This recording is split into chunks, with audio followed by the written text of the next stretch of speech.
Simcast, o seu podcast de emergência com medicina baseada em evidência e dicas práticas para aprimorar o seu atendimento no pronto-socorro. Fala galera, o Simcast é um podcast com propósitos educacionais e não deve ser usado isoladamente para diagnóstico, tratamento e prevenção de doenças. Além disso, não deve ser interpretado como um guideline, mas sim como opinião de nossos especialistas. Fala pessoal, como é que vocês estão? Aqui é o Dudu da Sim e hoje a gente vai falar da decisão de trombolizar um TEP e como fazer essa trombólise.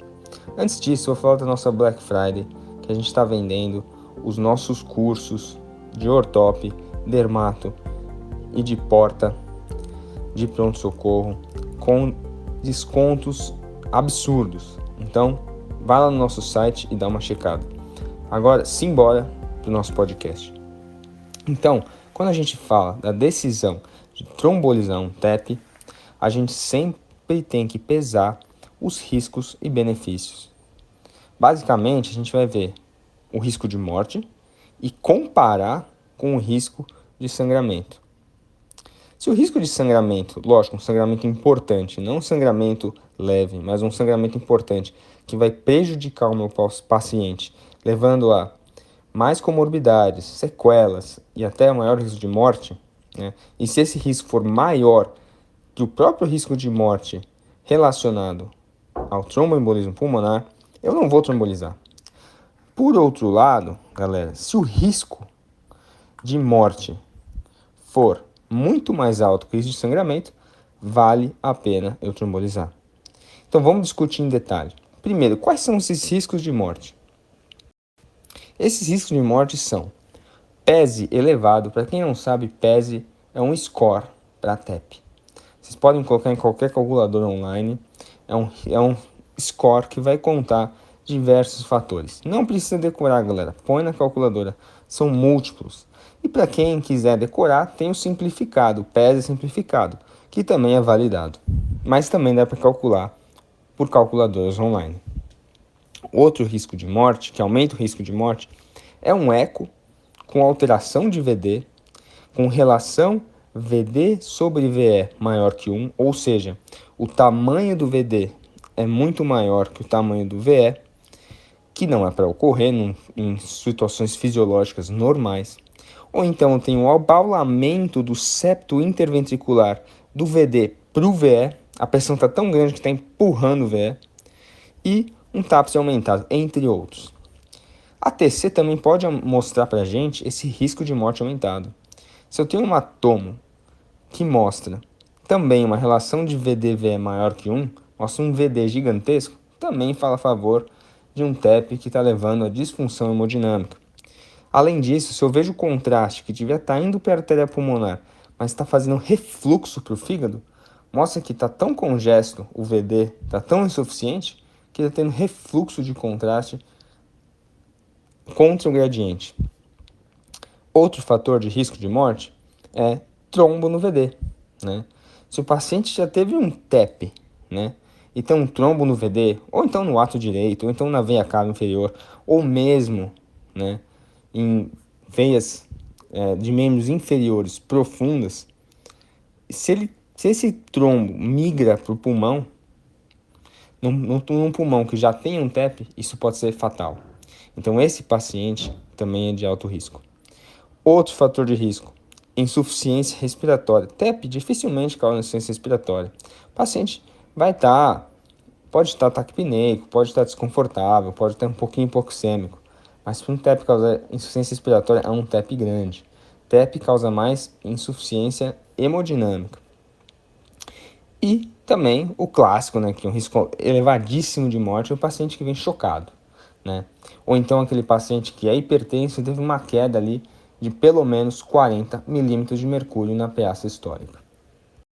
Vamos agora ver o risco de sangramento. Então, quando a gente fala de risco de sangramento, a gente divide entre aqueles que são muito, muito altos e aqueles que são mais ou menos, né?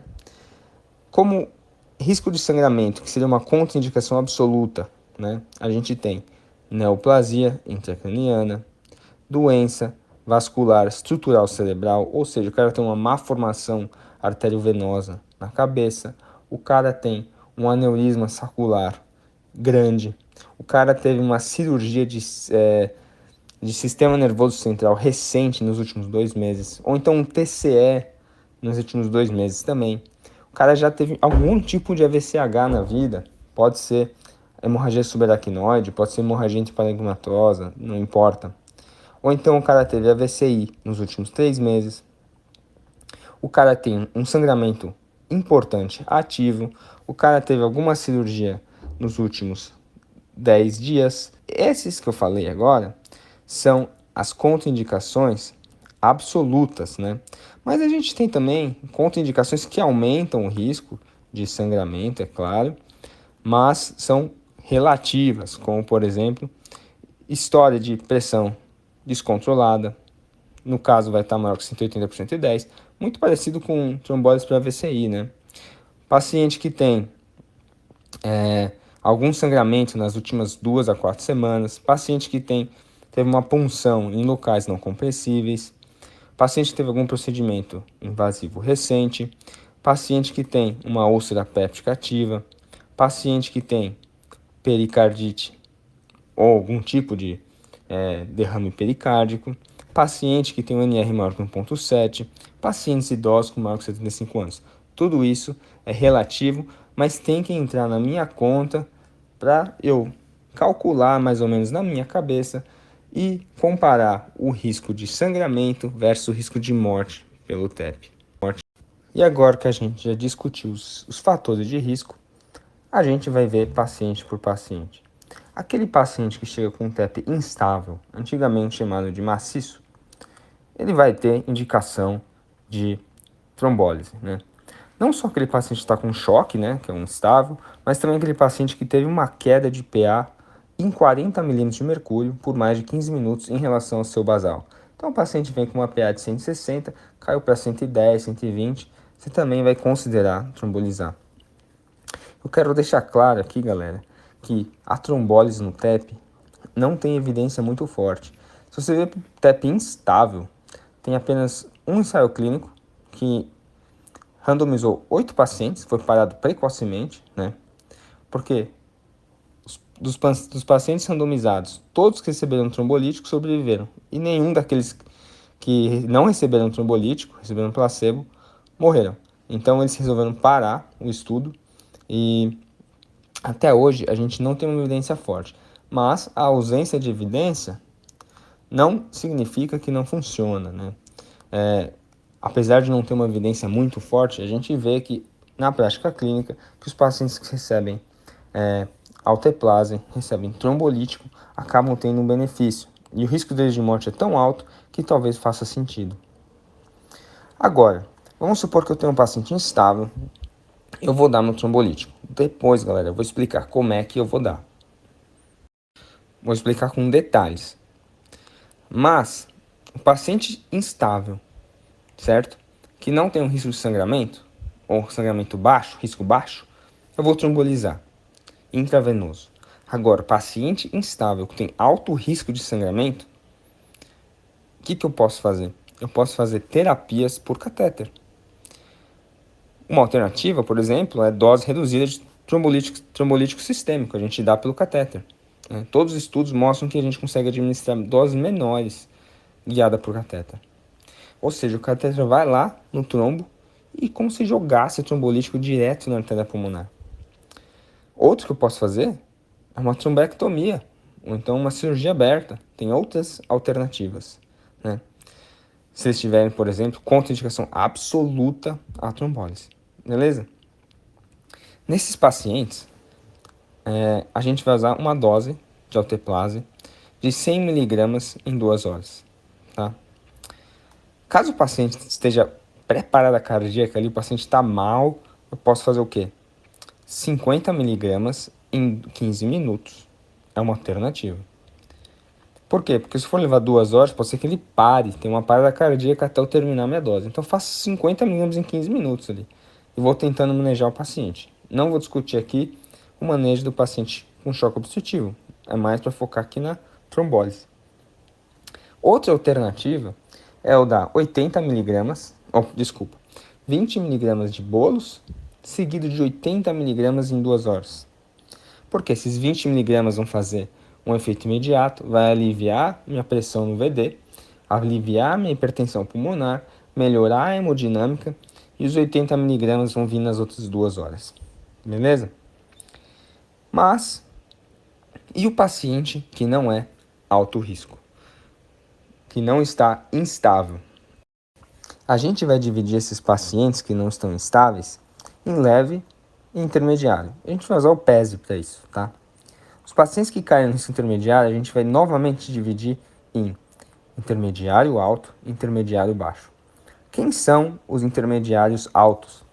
São pacientes que têm um biomarcador positivo e alguma alteração no VD, seja pela tomo, seja pela eco. Os biomarcadores são BNP ou troponina elevada.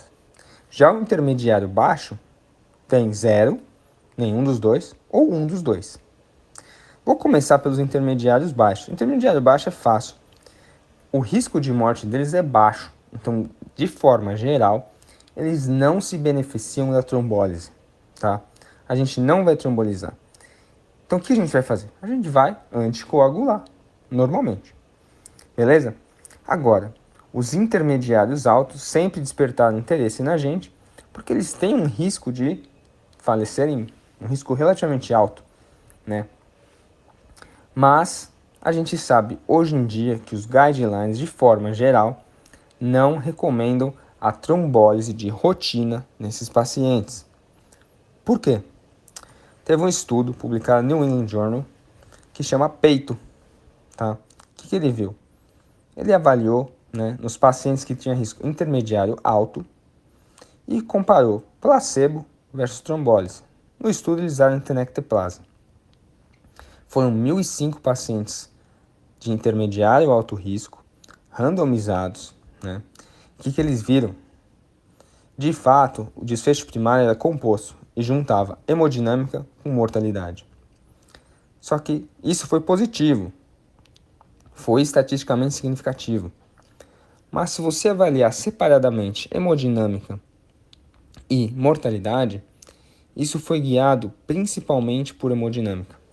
Não teve diferença em mortalidade. Então, que basicamente é o seguinte: de fato, dar trombolítico melhora a hemodinâmica desses pacientes, mas talvez não tenha impacto na mortalidade. Por quê? Se você for analisar os desfechos secundários de segurança, o grupo que recebeu alteplase teve aumento de sangramento significativo em 5% absoluto, né? Também teve aumento de sangramento maior em 10% absoluto. E teve aumento de AVCH em 10 vezes. E foi muito pior ainda em relação a idosos com mais de 75 anos, que teve aumento de mais de 10% absoluto de AVCH. E além disso, o segmento dos pacientes em 3 anos e meio também não mostrou nenhum benefício da trombólise. Nesses pacientes, talvez faça sentido, baseado em estudos pequenos, né, como por exemplo o Ultima, que teve menos de 100 pacientes, fazer uma trombólise local, medidas direcionadas por catéter, né? Por quê? Porque aí eu limito a dose de trombolítico. Mas eu vou discutir com vocês também que nem tudo é tão claro assim. Os guidelines são para guiar nossa terapia, mas a gente também tem que ter crítica. Está crescendo uma quantidade de evidência que tem mostrado que doses menores de trombolítico talvez sejam tão eficazes quanto no TEP e que diminui consistentemente o número de sangramentos, seja AVCH, seja sangramento com hemorragia levando à instabilidade hemodinâmica. Um dos primeiros dele foi o estudo MOPET, beleza, pessoal? Esse estudo, ele foi não tão grande como o PEITO, que teve 1.005 pacientes, mas teve 121 pacientes que foram randomizados para alteplase baixa dose versus só randomização, só heparina não fracionada. O que eles viram? Que teve diminuição da hipertensão pulmonar e resolução do choque sem aumentar o sangramento. A mortalidade foi menor também no grupo que recebeu baixa dose, né, de alteplase. 1,6% versus 5%, só que não foi estatisticamente significativo. A dose que eles usaram de alteplase é 0,5 mg por quilo até um máximo de 50 mg. Então eles usaram metade da dose. Existem outros estudos que também mostram que baixas doses de alteplase em pacientes intermediário alto risco diminuem a pressão, hipertensão pulmonar, a sobrecarga do VD e melhoram a instabilidade hemodinâmica. E dentro das meta-análises, né, que falem sobre esses estudos, com esses estudos, também mostram essa direção em melhorar a hemodinâmica. Então, talvez, né, o peito tenha sido negativo em relação à mortalidade em pacientes intermediários de alto risco, justamente porque talvez a gente use a dose errada de alteplase. Por quê? Porque pensa no AVC. No AVC a gente usa 0,9 miligramas por quilo, né? E que geralmente dá menos que 100 miligramas, que é a dose que a gente usa no TEP. Se você for ver, o trombo que está no TEP, ele está muito mais proximal das veias do que o trombo que está no AVC. Então, como ele está mais proximal, a carga de trombolítico, a concentração de trombolítico que chega nas artérias pulmonares é maior do que chega no AVC. Por quê? Pensa comigo, eu coloco na minha veia, né, vamos supor que está na fossa cubital, esse trombolítico vai para a veia cava superior, ato direito, VD e chega no pulmão. No AVC, não. Ele passa por tudo isso, vai para o pulmão, vai para o ato esquerdo, ventrículo esquerdo e depois vai para a circulação. Então, talvez o fato de estar mais próximo da circulação venosa faça com que a gente possa usar menos trombolítico. E talvez o fato também de que a gente realmente não precisa de doses altas, porque a gente não precisa dissolver o trombo completamente.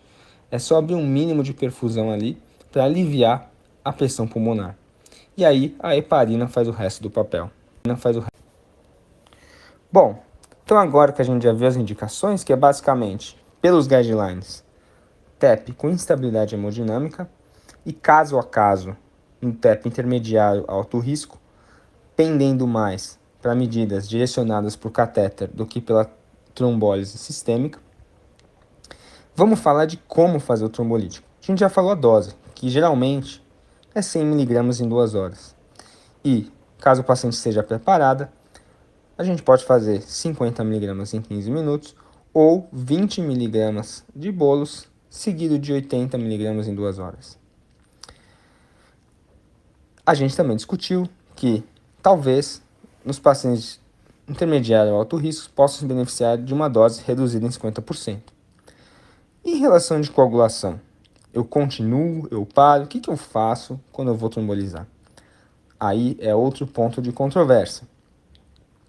O que os guidelines vão falar? Se você ainda não começou e foi infundir o trombolítico, segura a heparina e começa a heparina depois do trombolítico.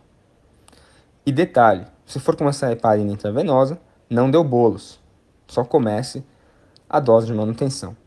Agora, se você já começou a heparina e o paciente instabiliza, aí já é mais controverso ainda. Se for ver os guidelines americanos, eles vão falar para parar durante a infusão e recomeçar sem o bolos após a infusão. Já na experiência europeia, eles vão falar para você continuar durante a infusão. E um detalhe importante em relação à anticoagulação, pessoal. Não dar DOACs, apixabana, rivaroxabana, nem enoxaparina. Espera pelo menos 24 horas depois do trombolítico para usar esses aí com mais segurança, tá? Nesse meio tempo, usa a heparina não fracionada em infusão contínua. E o que eu faço durante a infusão do meu trombolítico? Vou ficar olhando o paciente, batendo papo com ele, você para tomar um café. Não, você vai ficar prestando atenção no paciente, examinando o paciente. Como?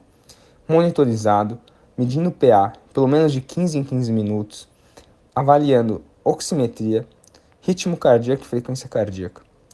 Avaliação neurológica seriada, né? Igual a gente faz na AVC, pelo menos a cada uns 15 minutos.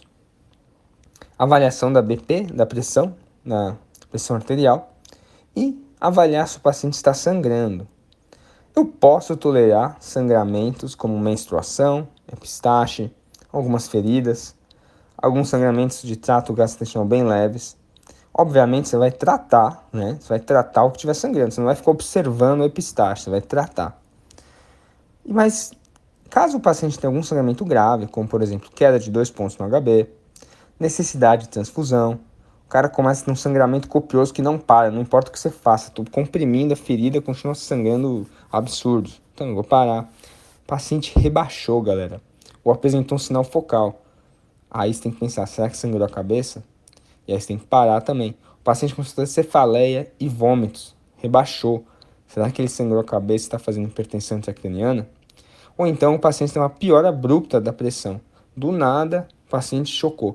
Será que não é um choque hemorrágico em cima do choque obstrutivo pelo TEP? Nesses casos, você vai parar a infusão.